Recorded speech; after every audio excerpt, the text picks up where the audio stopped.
This week on Hermitcraft.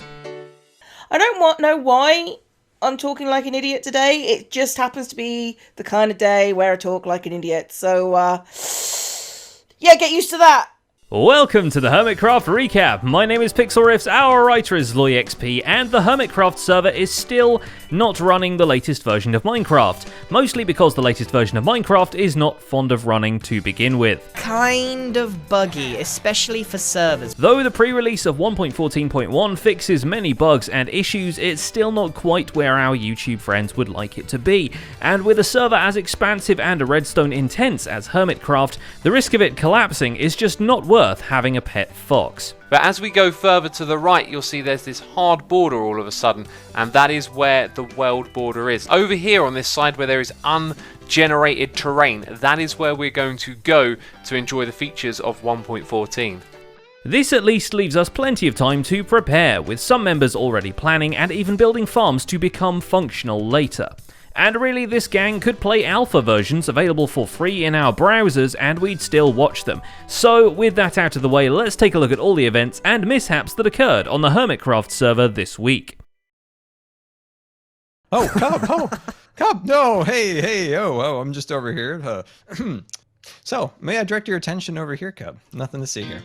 On the doorstep of the Village and Pillage-ocalypse, Rendog takes the time to go over the things he's yet to lose in it. It's a tour of his achievements from Chicken Shack to Dragon Skeleton, basically from dead things with wings to other dead things with wings, and considering his parents are visiting, it sort of feels like he's making sure the server is tidy before they turn up.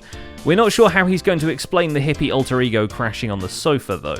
Are we forgetting something? Hey man, don't forget about the Ran-Bibbidi Bob, man. We still got some sandals and some dreams. Nope, that's everything. On his way through the server, he stops by to admire the enormous octopus Zombie Cleo's been building, now with more tentacles and added dying sailors. Oh, bless. Does she? Oh, it's a she. Okay.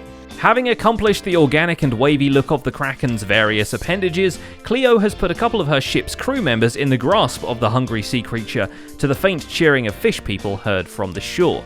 That's really cool, and then he's just grabbing the ship. And it's a monstrosity. How I love my monstrosity. In her own way of preparing for 1.14, she pays one last visit to iTrade and stocks up on gear and swimming shoes. And I also need depth strider on my boots, because ouch. The proprietor of iTrade has his hands full with some transport issues of his own, namely how on earth to link his mass sugarcane farm, soon to be a bamboo field, to a completely sealed off nether hub.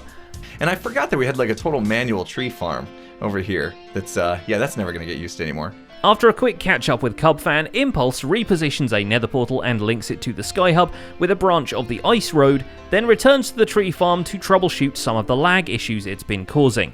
Consider that a warm-up for bamboo season though, because that stuff is laggy as all heck to cut down, and Impulse wants to do it with slime block flying machines. And yeah, so it definitely tells me that there's something going on client side that just kind of stack up after a while. Azuma Void's own brand of Doomsday Prep is designing a chicken-powered wither rose farm. A chither farm, if you will. While the rose itself is locked off in the upcoming features, something he too forgets for a moment, the technology of trapping the bosses in Bedrock is not. Here's the funny bit, okay? I'm getting no wither roses. Would you like to know why? I'm on 1.13.2. Oh, because I'm playing in my Hermitcraft client. Of course, such a task will require a number of chickens, and Azuma calls upon the poultry man to deliver those, which he does in their more portable form. Chicken eggs. What you can give will be rewarded. The mayhem caused in the process finds a way to the exit portal and sits there clucking away the passive mob cap at spawn. This is where we'd punch the desk and shout that the guy is a public menace. Back to Azuma, he helps out Impulse with his Sky Hub and connects his personal base to the freshly dug out tunnel, which is not a big task since his portal spawned no more than 10 blocks from the wall of it. Cubfan 2 drops by the big tunnel project with some epic time-lapse music and an interest in netherrack punching. Still doesn't compare to his dirt digging mixtape. Dirt, digging,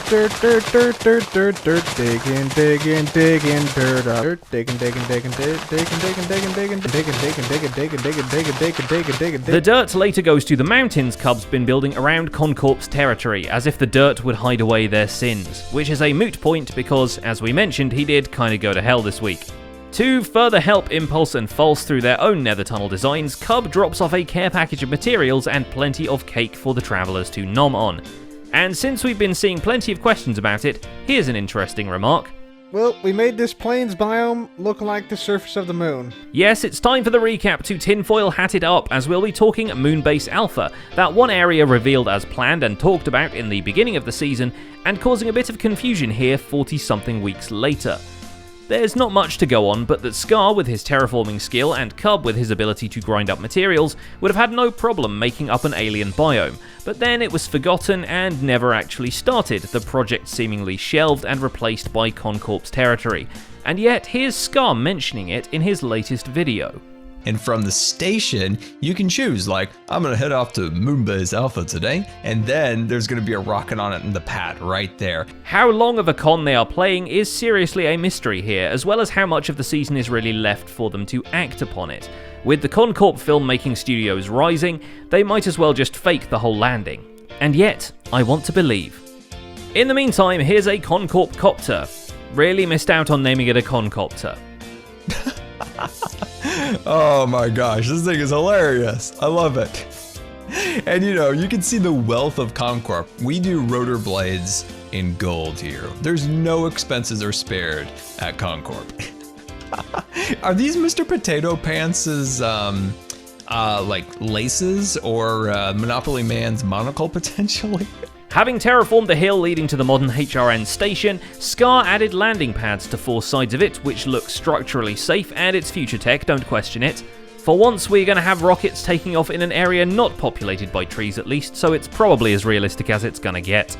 But I definitely hope that this has inspired you guys for your own futuristic builds of rockets shooting off. Doc M has different, but no less futuristic ways of propelling people into the sky now that his nether piston bolt track is completed all the way up to the Sky Hub. To help test the timings, he enlists guinea pig Grian, lured in with the promise of diamonds. Diamonds! And then once he's satisfied with the finished product, Doc adds a minecart breaker and decides to pour lava on top of the whole thing. Above a glass ceiling, mind you, so the intended effect is more lighting an atmosphere than it is destroy something beautiful. And yeah, okay, we're getting the minecarts back. Cool. It's ridiculous that Methods of the Psycraft has more playing time in 1.14 than I do, because they play their Skyblock right now, right? He tells me, oh, by the way, did you know that? And I was like, no, please, don't tell me even. Stress Monster is also working on lighting an atmosphere both in her nether tunnel to the ice farm and at the Iceberg Fort project. But look everyone, we now no longer get stuck on the side of... After lowering the ceiling in one room to make way for an exterior veranda, she completes the glass and end rod chandelier across the whole ceiling in her trademark magenta colours and coats the outside with a decorative splash of ice. She also takes a tip from her comments section and decides to buy some mycelium for the courtyard, although that involves a trip to the Dirty Deeds shop, which in turn sees her punching Iskall when he least expects it, creeping on Grian while wearing a husk head, and blazing a trail of fire through Azuma's base. I'm so sorry, it was a dirty deed, blame Concorp. Joe Hills also has grand designs involving glass, planning to build yet another Parthenon to celebrate his 100th episode of Season 6. Seriously, if there were 7 wonders of Joe Hills, all of them would be Parthenons. But after spending a couple of weeks roaming the server, gathering materials and attempting to find the spawn area so he can build the aforementioned temple replica, he at first settles for placing 15 blocks of glass in the fantasy district and labeling it as a scale model. Wikipedia check complete. The original Parthenon was indeed about 13 meters high, about 70 meters deep, and about 31 meters wide. It's only after he's then died and lost all his items, including the glass he'd already smelted for the full-size monument, that he actually finds the spawn island and ends up building the foundations of what might be a Parthenon eventually. For more vaguely religious structures, look no further than False Symmetry, who happens to remember that cathedrals generally have things inside them. Remembering what things exactly is a harder challenge.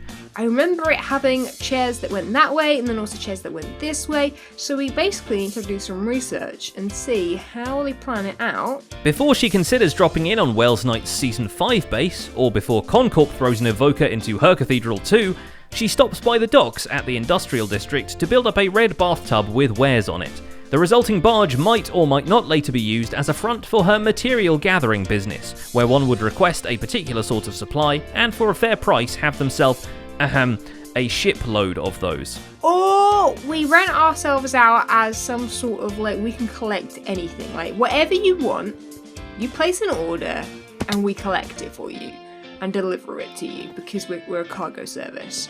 Having successfully created a kind of analog Jeb sheep by squeezing 16 dyed sheep into a single block, TFC checks if his wool farm waterway is working fine and spends some time riding the rails. First his own, which he's now installed a rail flipper for after a few suggestions from viewers, and later the HRN rail system, taking an overground tour of those areas of the server which can be reached by rail. Needless to say, he runs into a few dead ends along the way, but it's an enriching experience. He does some enriching of his own by buying out a bunch of logs from the big logs shop, then upgrades the secret entrance under Minetasm with a much neater T flip-flop switch. Lets me put another button here so that I can toggle it from upstairs and from downstairs. Great. If only installing custom designed super smelters and payment receipt systems was as neat. But those are two challenges Iskal85 rises to this week, figuring out a way to input both shulker boxes and loose stacks of items into his new super smelter, and setting up a payment receipt system at Sahara, essentially invoicing customers for the stuff they've just ordered. So we go ahead and put a dropper on each of the decoders, and then we'll have a note in each of these representing whatever the cost of the set is. And then back to the customer, once you made a multi-order, you may end up having like 6 of these receipts, if you will, and then you can add together what you owe as a customer and then put that in the payment chest. The latter is built on the back of Mumbo's delivery line, which gets installed in the form of a minecart chest collecting items and running back to the storefront as fast as its little wheels can carry it. We think he might have got a bit of deja vu when he was designing the rail line though. And that is going to go all the way across and round. Kind of a little bit like this. I had not even noticed this here. But I guess subconsciously, that has gone straight into my brain. Mumbo says I built an ugly minecart tube. Oh dear. Let's go and have a look. Why did we put him in charge of making anything? But Mumbo needs a crash course in paying for stuff himself after misreading the guidebook for his chicken adoption papers and paying 8 diamonds instead of a diamond block. Luckily he's still got the ice along with a note calling him a plonker, so perhaps he burns those first few stacks of ice out of a sense of shame. Just chucking out my ice. Yeah, nobody cares about ice. And finally there's Grian, whose audience is apparently quite confused as to what he's been even working on these past days, but will still spam people to shop at it in every comment section. Actually, this is a good point. Some people don't actually know what Sahara is. And that baffles me because we've been making and building Sahara for like a few months now and people still don't know what it is. For those unaware, Sahara is indeed a shop, though that is a fair mistake to make, seeing as how it doesn't really sell anything. But it turns out to start selling that anything, it needs an absolutely crazy amount of shulker boxes. Iskal told me that we need 1,400 shulker boxes. Yet you have 1,400 shulker boxes. That is hours and hours and hours of end busting. Together with Rendog, Grian flies off to adventure in the Endlands, filled with angry tall people and Rendog noises. To spice it up, they finish off with a game of Void Chicken, which, judging by how badly Grian lost, confirms once and for all that he is in fact the poultry man. I chickened out so early. Whoops.